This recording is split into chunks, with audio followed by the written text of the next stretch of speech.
की।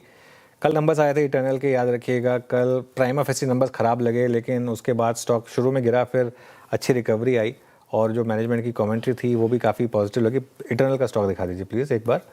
और आज भी सुबह स्टॉक में अच्छी रैली हुई, हालांकि ऑफ हाइज हुआ है ये, लेकिन ब्लिंकिट अब क्लियरली क्विक कॉमर्स की रेस में काफ़ी आगे निकल चुका है और ब्लिंकिट का एबिटडा 100 करोड़ के पार पहुंच चुका है। जब जोमेटो ने इसको एक्वायर किया था तब ग्रोफर्स नाम था ना इसका, और तब बहुत लोगों को लगता था कि इन्होंने गलत एक्विजिशन किया।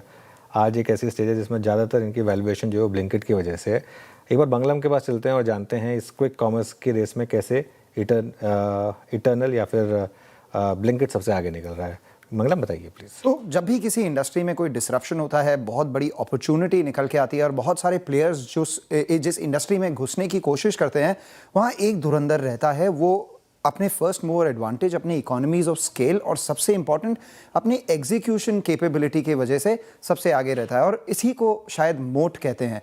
अगर आप ब्लिंकिट के नंबर्स देखें, उनके जो नेट ऑर्डर वैल्यू है पहले क्वार्टर के 17,000, कुल ऑर्डर करीब 33 करोड़, एक्टिव ग्राहक करीब 3.25 करोड़, टोटल स्टोर नेटवर्क जो है 2400 के ऊपर है, टोटल फुटप्रिंट जो है 19 मिलियन स्क्वायर फीट है। ये अगर आप देखें तो किसी बड़े रिटेल कंपनी के कंपैरिजन में भी आ सकते हैं और आप बाकी सब उनके डेटा पॉइंट्स भी देखें तो ये सारी चीज़ें दर्शाती है इकोनॉमीज ऑफ स्केल। सबसे पहले तो उनका जो ग्रोथ है वो 80-60% पे चल रहा है, एनओवी का ग्रोथ ईयर ऑन ईयर, और जैसे जैसे उनका ग्रोथ बढ़ रहा है वैसे वैसे उनके पैसे बढ़ रहे हैं। तो ये इन्फ्लेक्शन पॉइंट जब आया था थर्ड क्वार्टर में, जब उन्होंने 4 करोड़ का एबिटा किया था, वो बढ़ के 40 करोड़ हो गया फोर्थ क्वार्टर में और वो बढ़ के 102 करोड़ हो गया फर्स्ट क्वार्टर में। तो ये जो ग्रोथ का पेस है, अब जैसे जैसे ये सेक्टर बढ़ता जाएगा वैसे वैसे इनके पैसे बढ़ते जाएंगे और वो उनका स्ट्रेटेजिक मोट बनता जाएगा। और कंपनी ने काफ़ी पॉलिश्ड कमेंट्री भी दी है। अगर आप देखें तो मार्जिन उनके बढ़ गए हैं 5 से 6%।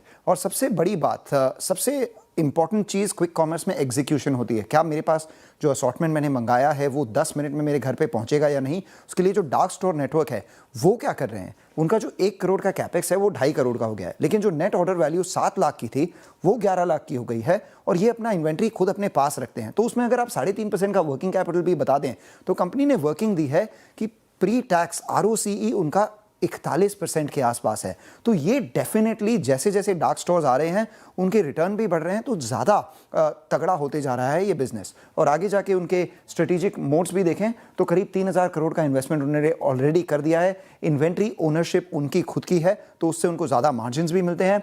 और जो उनके पुराने ग्राहक हैं, इन्होंने बताया कि भले ही कंपटीशन कितना भी आ जाए, हर क्वार्टर 50% ग्राहक उन्हीं के पास रहते हैं और ये जो पुराने ग्राहक है बाकी सब ग्राहकों से 3 गुना ज़्यादा खर्च करते हैं। तो ये मार्जिन एक्रीटिव भी हैं। और उसके बाद बियॉन्ड, अभी जिन शहरों में है उससे बियॉन्ड 30 शहरों में ये विस्तार कर रहे हैं और एग्जिस्टिंग शहरों में प्रीमियम कलेक्शन पर फोकस कर रहे हैं। तो ये सारी चीज़ें ग्रोथ को दर्शाती है। और FY26 के नंबर्स की बात करें, क्योंकि अभी तक फर्स्ट क्वार्टर के नंबर्स ना स्विगी या जेप्टो के आए हैं, तो FY26 में भी देखें तो ये करीब 1000 मिलियन का कुल ऑर्डर करते हैं। इन दोनों को ऐड करें तो वो ब्लिंकिट के हो जाते हैं।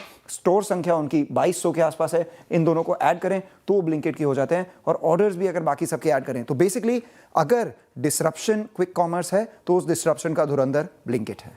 ब्लिंकिट है क्लियरली हर पैमाने पर आगे। शुक्रिया मंगलम जानकारी के लिए, इंटरेस्टिंग डेटा पॉइंट्स रखने के लिए। ब्लिंकिट आई गेस सब जितना टाइम दिखाता है उस समय में पहुंच जाता है। अब ये तो टाइमिंग क्विक फास्ट भी है काफ़ी।